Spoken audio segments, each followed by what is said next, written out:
ప్రముఖ bike rider YouTuber Sunny Yadav తండ్రి మనతో ఉన్నారు. వారితో మాట్లాడే ప్రయత్నం. ఏంటి ఆ అబ్బాయి కనిపించట్లేదని చెప్తా ఉన్నారు, ఏం జరిగింది, మీకు ఎలాంటి సమాచారం? మా అబ్బాయి 29 రాత్రి సుమారు 8 గంటల ప్రాంతంలో చెన్నైలో ఎయిర్పోర్ట్లో అరెస్ట్ అయినట్టుగా మాకు సమాచారం వచ్చింది. అది సోషల్ మీడియా ద్వారా వచ్చింది నాకు. కానీ నాకైతే వాళ్ళ పోలీసు వాళ్ళ నుంచి కానీ ఎన్ఐఏ నుంచి కానీ రాలేదు. అది ఉగ్రవాదులా లేకపోతే వేరే వాళ్ళు చేశారా ఏందని మాకు ఇప్పుడు కూడా తెలియదు. దీనికోసం నేను పోలీసులు ఆలోచన చూస్తున్నాను. నేను ఎందుకు చెన్నైకి ఎందుకు వెళ్ళాడు, చెన్నైలో ఎవరున్నారు, ఎవరిని కలవడానికి వెళ్ళిన సందర్భంలో అదుపులోకి తీసుకున్నది ఎవరు? చెన్నైలో కో యూట్యూబర్ చెర్రీ అని ఉంటాడు. మామూలు సాధారణంగా వాళ్ళ ఇంటికి వెళ్తూనే ఉంటాడు. ఇతను అక్కడికి వెళ్తూనే ఉంటారు. ఇందులో ఈ మధ్యలో ఇన్వెస్టిగేషన్ కూడా జరిగింది కదా, బెట్టింగ్ యాప్. ఆ ఇన్వెస్టిగేషన్ జరిగిన తర్వాత ఇక్కడ మొత్తం అన్ని క్లారిఫికేషన్ అయిపోతారు. చెన్నైతో పని నుండి చెన్నై వెళ్ళారు. అక్కడ ఇంతకుముందుకు పాకిస్తాన్కి ఎప్పుడైనా వెళ్ళారా? ఒకవేళ ఇప్పుడు గతంలో ఎన్ని నెలల క్రితం వెళ్ళొచ్చారు? అక్కడ ఎన్ని రోజులు ఉన్నారు? పాకిస్తాన్కి ఫిబ్రవరిలో వెళ్ళారు.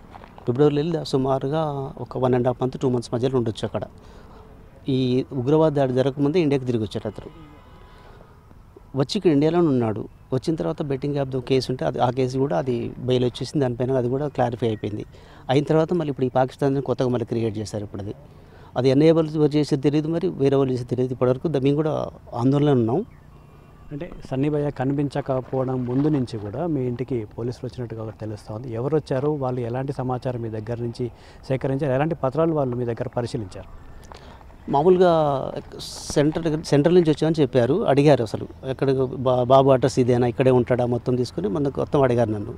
అడిగితే మొత్తం అన్ని వాళ్ళకి చెప్పాను నేను.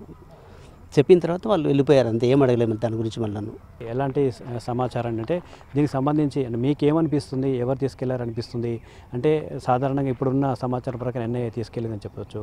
అంటే ఎన్ఐఏ ఉగ్రవాదులతో సంబంధాలు ఉన్నాయనే దానికి సంబంధించి దర్యాప్తుకు సంబంధించి తీసుకెళ్తారని చెప్తుంటారు. కాబట్టి అటువంటి దానికి సంబంధించి ఏమైనా ప్రమేయం ఉండొచ్చని మీరేమైనా అనుమానిస్తున్నారు? మాకు లేదు, అలాంటి ఏం లేదండి. అతను యూట్యూబరు. మామూలుగా ప్రపంచంలో సుమారు 40 దేశాలు తిరిగి ఇప్పటివరకు. దానిలో భాగంగా పాకిస్తాన్ ఒకటి, అంతే తప్ప అతను ఉగ్రవాళ్ళతో సంబంధాలు, తర్వాత మల్హోత్రతో ఇన్ని చాలా మాట్లాడుతున్నారు. కానీ ఏమైనా రాంగ్, అసలు అట్లా మాట్లాడడం తప్ప. అసలు పత్రికలు ఇష్టం వచ్చినప్పుడు కానీ, వార్తలు కానీ, సోషల్ మీడియా కానీ మాట్లాడుతున్నారు. అట్లా ఒక క్లారిఫికేషన్ రావాలంటే ఖచ్చితంగా అతను వచ్చిన తర్వాత క్లారిఫికేషన్ వస్తుంది. ఇంతవరకు అసలు కనీసం వారు ఎన్ఐఏలు తీసుకెళ్ళాలి, వేరే వాళ్ళు తీసుకెళ్ళి ఎవరు తీసుకెళ్ళి కూడా నాకు కనీసం ఇన్ఫర్మేషన్ ఇటు పోలీసుల నుంచి రాలేదు, ఎక్కడి నుంచి కూడా నాకు రాలేదు. నేను కూడా సోషల్ మీడియా చూసి మాత్రమే చూశాను. నేను అంత తప్ప నాకు ప్రత్యేకంగా ఏం తెలియదు దీని గురించి. నాకు మీరు చివరిగా ఎప్పుడు మాట్లాడారు, ఏం మాట్లాడారు, ఎక్కడ ఉన్నప్పుడు మీతో మాట్లాడారు? నేను చివరిగా మాట్లాడినప్పుడు ఒక 4-5 days బ్యాక్ మాట్లాడా.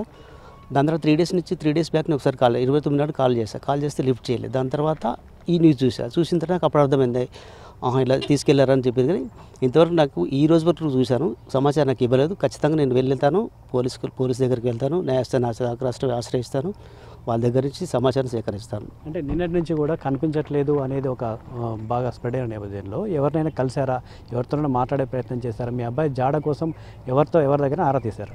లేదండి, ఇప్పటిదాకా చేయలేదు. నిన్నటి వరకు సాయంత్రం వరకు ఇన్ఫర్మేషన్ వస్తే నేను సాయంత్రం వరకు చూశాను. నిన్న సాయంత్రం ఇన్ఫర్మేషన్ రాలేదు. ఖచ్చితంగా ఈరోజు నేను వెళ్తున్నాను. అటు ఎస్పీ గారి దగ్గరికి వెళ్తాను, అట్లా స్టేషన్కి కూడా వెళ్తాను. ఏం చెప్తారు ఫైనల్గా? మీరు మీ అబ్బాయి గురించి మీరేం డిమాండ్ చేయబోతున్నారు? ఫైనల్ చెప్పేది ఏం లేదండి, మా అబ్బాయి ఆచూకీ నాకు కావాలి అర్జెంటుగా. అతను ఎక్కడ నుండి సమాచారం పోలీసులు కానీ ఖచ్చితంగా నాకు ఇవ్వాలి. దాని గురించి తప్ప నాకు ఏం లేదు. ఇక ఒకవేళ ఎన్ఐఏ మిమ్మల్ని కూడా పిలిచి మీతో కూడా మీ దగ్గర నుంచి కూడా సమాచారం ఏదైనా కావాలని అడిగితే మీ సహకారం ఎలా ఉండబోతుంది? నేను స్పందిస్తాను సార్, నాకేం భయం లేదు దాని గురించి. ఎవరు వచ్చినా స్పందిస్తేనే దాని గురించి మాట్లాడతాను, ఖచ్చితంగా మాట్లాడతాను వారి ముందు. మొత్తంగా 29 చివరిసారిగా నేను మాట్లాడాను. ఆ తర్వాత ఫోన్ స్విచ్ ఆఫ్ వస్తూ ఉందని చెప్తా ఉన్నారు.